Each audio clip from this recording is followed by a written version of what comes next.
সমগ্ৰ বিশ্বতে আজি বিশ্ব পৰিৱেশ দিৱস তথা ৱৰ্ল্ড ইনভাইৰনমেণ্ট ডে উদযাপন কৰি থকা হৈছে আৰু সেই মৰ্মে আমাৰ গাঁৱত ৭০ নং কেৰাপথাৰ গাঁৱত দ্য অপেন স্কুল অফ হিউমেনিটিৰ উদ্যোগত আৰু কেৰাপথাৰ ৰাইজ বাকীৰ সহযোগত আজি আমি 101টা গছপুলি ৰোপণৰ কাৰ্যসূচী আমি চলাইছোঁ আৰু যি আজি বৰ্তমান যি বিশ্বজুৰি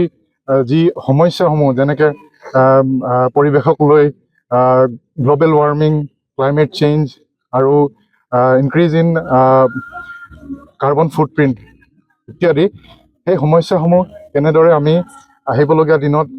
সমাধান তথা আমি এটা বিকল্প আমি প্ৰচেষ্টাসমূহ ল'ব পাৰোঁ, যিটো আমাৰ ছাষ্টেইনেবল ডেভেলপমেণ্ট গ'লছ, যিটো ইউনাইটেড নেশ্যনৰ যিটো SDG গ'লছ বুলি কয়, সেইটোৰ অধীনত যিবিলাক আমি কাৰ্যসূচী লৈ আমি ল'ব লাগে সেইখিনি আমি ল'ব বিচাৰি আছোঁ। আৰু the open school of humanity হৈছে এনে এটা প্লেটফৰ্ম যি বিগত 2 বছৰ ধৰি আমি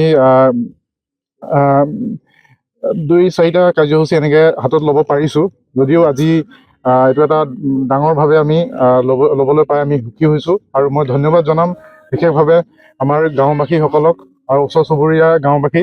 তেওঁলোকে যথেষ্ট আজি আমাক সহযোগিতা আগবঢ়াইছে আৰু সেইখিনিকে কৈ মই মোৰ আজি যি এটা নতুন অনুষ্ঠান আমাৰ কৰুণ লামা ডাঙৰীয়াই আনিছে, the open school of humanity, সেই অনুষ্ঠানৰ যোগেদি তেখেতে যি আজি বিশ্ব পৰিৱেশ দিৱস দিনা যি মানে কাম হাতত দাঙি ধৰিছে যে মানে গছ পুলি ৰুব লাগে, 101জোপা গছ পুলি ৰুবৰ কাৰণে তেখেতে ৰাস্তাৰ কাষে কাষে ৰোৱা যি মানে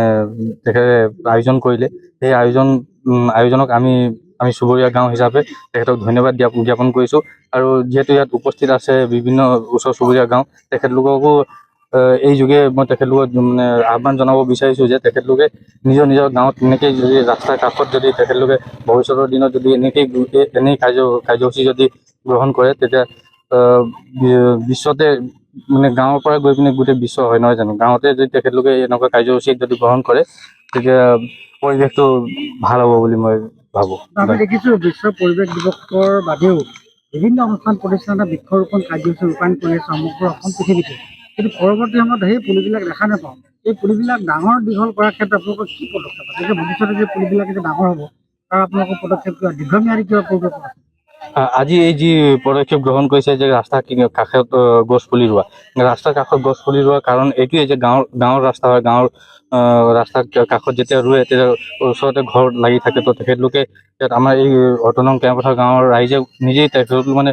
কৈছে যে ৰাস্তাৰ কাষত ৰুলে ভাল হ'ব, আমি ভৱিষ্যতত যতন কৰি ৰাখিব পাৰোঁ। তেতিয়া এতিয়া চৰকাৰে বহু পদক্ষেপ লৈছে, কিন্তু ৰুই পিনি তাৰ পাছত চাবলগীয়া তেনেকৈ নাহে। কিন্তু এতিয়া আমি যেতিয়া ৰাস্তাৰ কাষত ৰুওঁ তেতিয়া ওচৰ চুবুৰীয়া ৰাইজে নিজৰ পদূলিত থকা গছ পুলিবোৰ পাল পোষণ কৰিব বুলি মই ভাবোঁ। যিকোনো খবৰৰ বাবে যোগাযোগ কৰক আমাৰ এই নম্বৰত